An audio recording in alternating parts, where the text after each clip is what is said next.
DaAi TV Indonesia hosts the Friends of DaAi Gala dinner to give thanks for the past 11 years. The Kerr Cafe is a Norval coffee shop combined with a community care checkpoint in promoting multidisciplinary care. Welcome to DaAi Headlines. I'm Lori Chen. Thank you for joining us. DaAi TV Indonesia has recently hosted the Friends of DaAi Gala dinner to thank all the supporters of the station for the last 11 years. For this special occasion, they have invited many local and Taiwanese celebrities to perform at the event. The night was filled with warmth and sincere gratitude.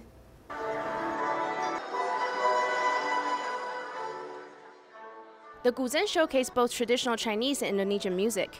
The harmonious music unveiled the prelude to the Indonesian Friends of DaAi Gala dinner. Thanks to all the friends of DaAi for always supporting us. Without you guys, we wouldn't have the opportunity to continue to develop further in Indonesia. It's you guys' efforts that make our programs broadcast so smoothly.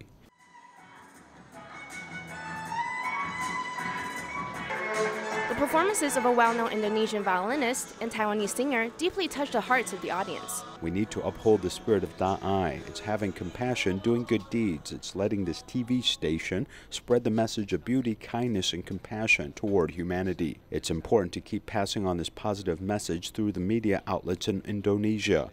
We need to continue the cycle of great love. Bagus sekali ya. Ini For me, I love watching the DaAi dramas. It's really inspiring and touching. The other programs are also good. My favorite has got to be listening to Dharma Master Zheng Yan speak. Iya, ceramah master. Iya benar, ceramah master. DaAi TV Indonesia has been established for 11 years now. It will continue to produce inspiring programs with its initial goal of purifying the minds of humanity. In Indonesia, strong continuous aftershock season are happening in Lombok, causing hundreds of casualties with thousands of people seriously injured. Tzuji's medical team has arrived in disaster areas to provide free medical services. In addition, a psychosocial support team from the Indonesian National Armed Forces has also organized therapy activities to comfort the children. The constant unrelenting aftershocks caused 80% of the buildings in Lombok to collapse. As soon as Tzuji volunteers and TIMA members arrived in the hardest hit area, they immediately organized a free clinic. A temporary pharmacy was set up under the tent, and the clinic room was arranged in an open space. Marcy, who is 6 months pregnant, looks anxious when she comes to seek medical attention. A strong earthquake suddenly occurred again, so I quickly ran out of my home. Not long after, the house collapsed. Besides checking her health and solving her back pain, the doctor also confirmed that Marcy's baby is in good health. However, the volunteers are deeply worried about her living environment. It's because the surrounding environment is covered with dust, and the weather continues to be unstable. Not only Marcy, but most of the earthquake survivors has respiratory and skin problems. Other than medication, the volunteers will also provide psychological support and self-accommodations as soon as possible.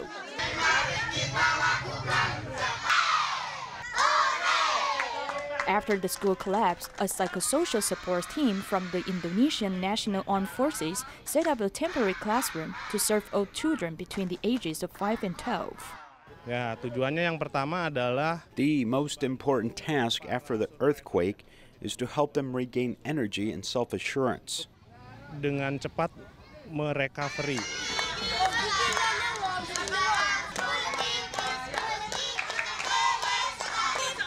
Through singing and group games, the volunteers help children work through the trauma experienced.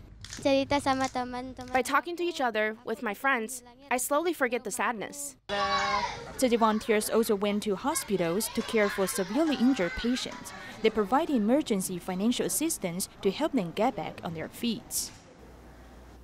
U.S. Tzuji volunteers in the Alice community in San Francisco had a distribution and free dental clinic. They also prepare uniforms and school bags for the school children before the start of the new school year. From the campus to the community, showing that great love has no boundaries. In the early morning hours, the dentist uses a variety of devices to treat the patient's tooth decay. The volunteers outside are also busy registering the patients who are visiting the clinic. Tzuji has been holding dental clinics in the Alice community regularly. A teacher who retired 4 years ago also joined the ranks of volunteers. in 2016 went to Taiwan and met Master Chin Yin, and that inspired me to get more involved. I came back and I got involved with charity, disaster relief, and environmental action also. This tooth's been bothering me for a long time, and I'm grateful that they pulled it. They did a wonderful job. It's an impoverished community. Other than free clinics, Tzu also conducts weekly aid distributions. This started back in 2004 with caring about local schools to now the community as a whole. Regular fruits and vegetable distributions are there to help the residents to have a healthy and balanced diet.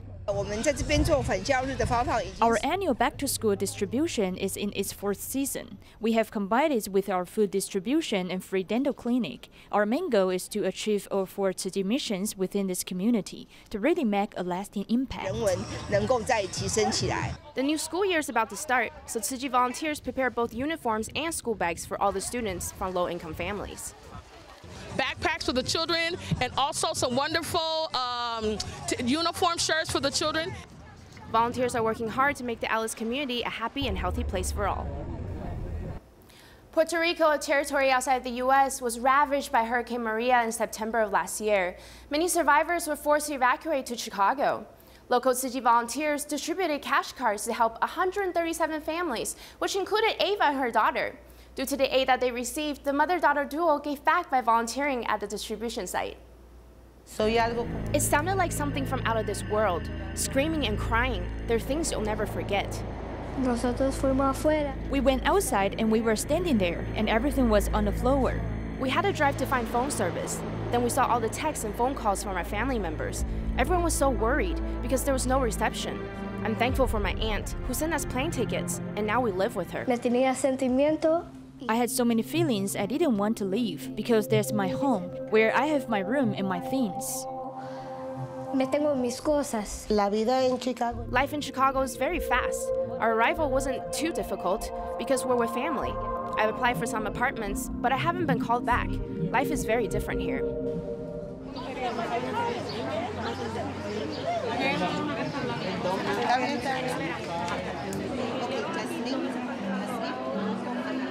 I need my bed and need my clothes. Beds, clothes, and food, that's all. In my opinion, it's a very lovely thing because everyone will need the help. Frequent rotations of teachers in remote areas has led local educators to rely on various types of replacements, such as teachers whom have undergone publicly funded trainings, substitute teachers, and special camps using voluntary teachers. The struggle is real. 要先写竖，才可以把最后长长的横写上去。你这样全部都先写横横横，你看你的横就歪歪的。 In the lower grades, this after-school tutoring is conducted by Chen Huan, who helps these children with their homework. In their eyes, she is a competent teacher and a big sister to this tribal community. I'm from this tribal community, so I'm quite willing to stay here. Well, this may be the reason why Chen Huan is willing to stay in this tribal village to teach. She is not only a substitute teacher. In the university, she studied leisure management and hasn't completed education credits, nor does she have a teacher certificate. She is employed for 1 academic year at a time and is unemployed every July and August. I have to suffer because my employment is not guaranteed, as I have to wait and see if there's a vacant position every year. At present, remote schools with vacancies host an initial recruitment calling for only certified teachers to apply. Usually they cannot recruit enough certified teachers. Later, the recruitment extends to those with education credits.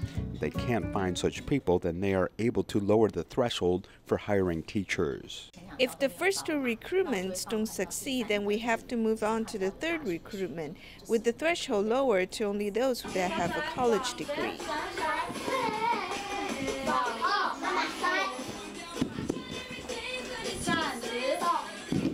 As long as a teacher is willing to come to the school, they're often welcome, as many teachers are not willing to live in such areas. For this reason, the Ministry of Education provided an opportunity for teachers such as Chen Huan to supplement their educational credits and assist them in obtaining teacher certificates.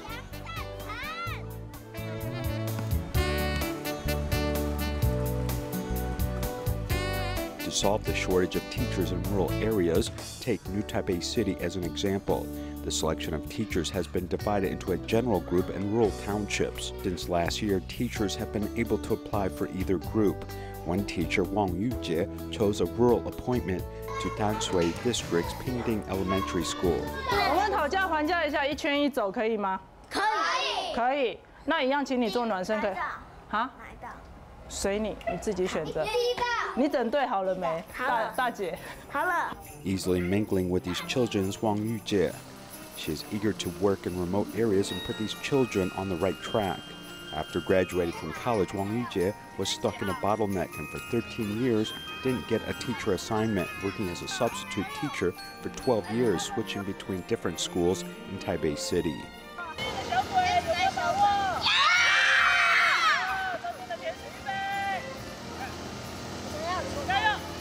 Where there are students, there's a need for teachers. So this is to say that I can't just choose where I want to teach and my responsibility as a teacher. If rural areas don't have any students, then there won't be any teachers. So I need to be thankful for these students. She takes pride in her students' growth. Moreover, this is one of the reasons for her to return to her hometown as an educator, as she wants to teach them patience and compassion. I can do individual teaching. I want to carefully teach each child. Sometimes there may be too many students. We can't focus on just taking care of a few students. The second issue is the human side. I think the children really treat us as family members. The feedback from locals far exceeds Wang Yujie's expectations. Also supplementing the education of rural children are a number of camps hosted by university students.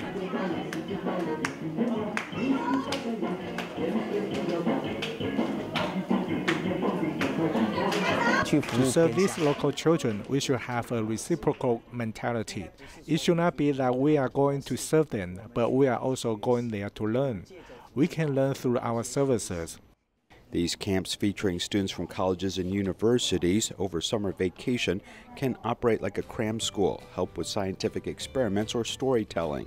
The NGO Teach for Taiwan sends teachers to the schools where they are needed for 2 years.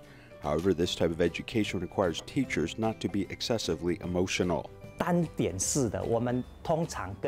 We usually avoid using our real name when just doing a single teaching event. It seems very sad to have such interactions, but we also need to consider the follow-up effect of our activities. If you have emotions, you must continue to interact with them in this way, and it could affect the purpose of the original service. Whether it's long-term cultivation or short-term camps, rural education is a challenge for educators. For the moment, they're taking a multi-pronged approach. Teachers are using their own life experiences to motivate these students, using their heart to give them confidence as they move forward in their life.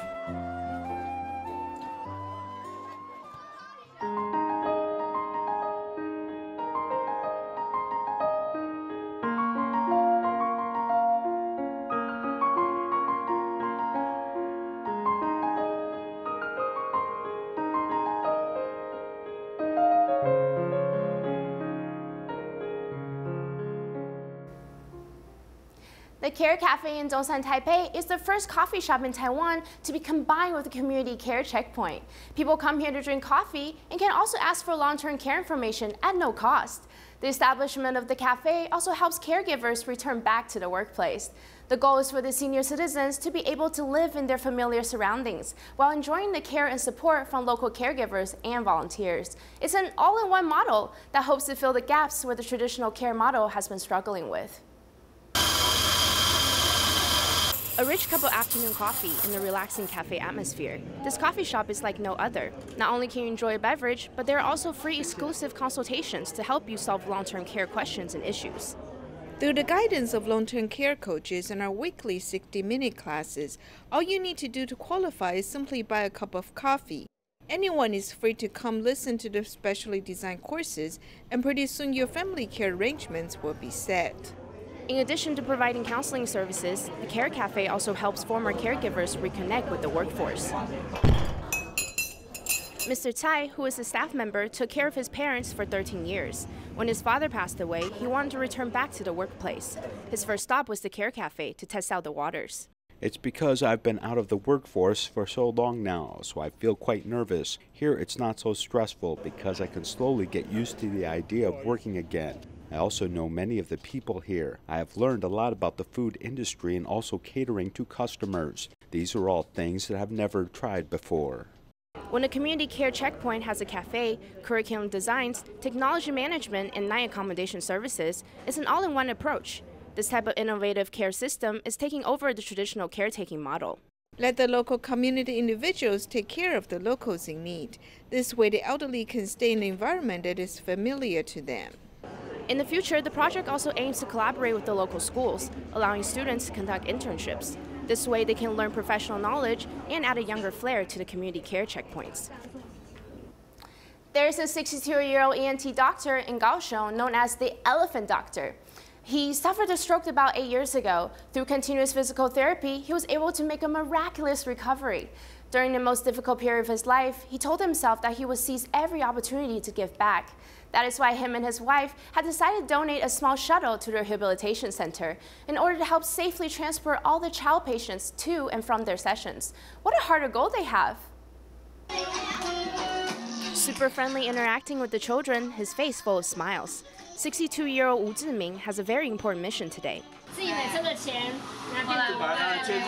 The small shuttle is a gift that Wu Ziming is preparing to give to the rehabilitation center. Look carefully, there is a cute baby elephant design. This is the symbol of Wu Ziming because he is known as the Elephant Doctor. ENT doctor Wu Ziming has been practicing for more than 20 years now. Generally, children are the ones that get a bit scared in the clinics. That's why he has put up many cute elephant figurines to distract the young patients with. At that time, I was using the wall as a support during my physical therapy sessions. I was pushing on the wall with my palm like this. And really, one whole year later, you can still see my handprint here. It turns out Wu Ziming suffered a stroke 8 years ago. He relied on his wife to care for him. He went from being in a wheelchair to almost full normal functioning, all thanks to the continuous physical therapy and care. His family was his main motivation, but also he wants to continue to do good deeds. The couple has always been passionate about child welfare efforts. It was only a little bit next to the brainstem. If using his physician's knowledge and opinion, most patients like this will most likely be bedbound or in a vegetative state. I hope there will still be another concert so that we can raise more money for those who need it the most. This small shuttle will be the main transportation tool for the children heading to Fengshan. How big of a difference will this make in relation to traveling time? In the past, if the father drove, it only took around 20 minutes, but usually it's the mother who takes patient A to the classes. The journey includes walking to the bus, taking the bus to the MRT, and then walking to the center. It takes at least twice the time. At times, it takes even longer to finally get to the destination. When it comes to children, the couple does not care about if there are any blood relations to themselves. All they hope to do is giving each child as much love and care as possible. A Philippines Tima eye doctor was diagnosed with leukemia and underwent stem cell transplant in January of this year. He has made a full recovery, so he made the trip to the Jingsi abode to personally thank Dharma Master Tainan as well as the medical team and donor that saved his life. A Tima Philippines chapter ophthalmologist Tai Chong was diagnosed with leukemia last year. He soon began his treatment at Hualien Tzu Chi Hospital in January this year. Now that I'm a patient myself, I've come to understand the pain of being a patient.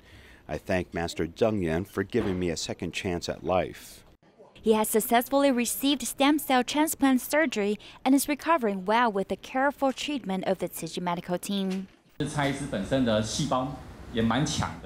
Tsai's cells are quite active and we can remove them entirely after the stem cell transplant. Therefore, we put in some more lymphocytes for him and now his whole body is filled with cells from a kind donor. If it weren't for Master Zheng Yan's vision to build a bone marrow bank for stem cell transplant, leukemia patients would find it hard to survive. Dr. Tsai expressed his gratitude to the medical team as well as the donor, and he vowed to continue to treat more patients in Philippines to reciprocate this great love. Since 2017, Tainan City Police Department in southern Taiwan has been holding a monthly vegetarian day. They will use their own eating utensils and enjoy vegetarian dishes prepared by the Tzu Chi cooking volunteers. Many officers also collect the Jingsi aphorism provided for them and places them on their desk to motivate themselves. Cooking volunteers immediately scrub the food so the nutrients will not disappear.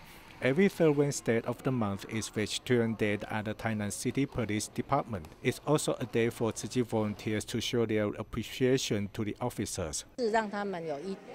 We are here to reciprocate our gratitude to them by providing this meal. Wang Zhihong, traffic police commander, is packing box lunches with everyone. It was his idea that fostered this monthly event. It began with around 100 orders and now there are over 300. The increase symbolizes the support from our colleagues. What's special about every lunchbox is that the volunteers have pasted Jin's aphorism stickers on the top. Many officers collect these to encourage themselves during hard times. After I read them, I would feel very peaceful. When we read these words of wisdom, they can really motivate us to be better people. It helps us to stay calm and also ponder how we should do recycling to protect the earth. They have agreed to eat vegetarian meals in order to save Mother Earth. When they receive their vegetarian meal boxes on the monthly Vegetarian Day, they say they are filled with joy.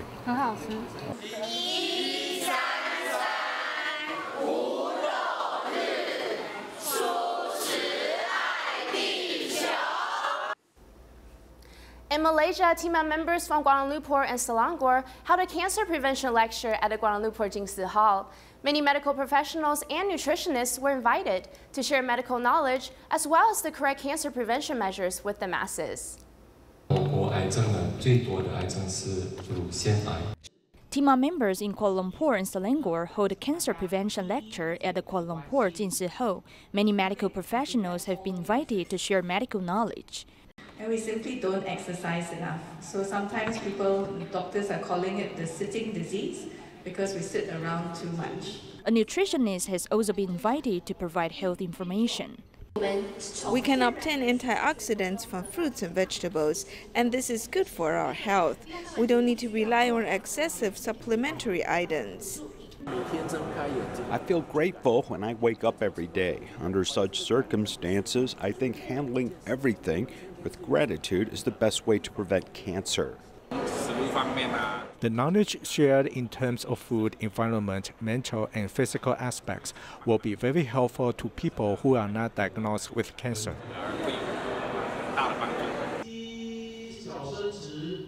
Upholding correct perspectives and good living habits will prevent cancer from happening. At the same time, it also helps to safeguard the health of one's families. A group of Tzu Chi students headed to Malaysia for their cultural exchange program.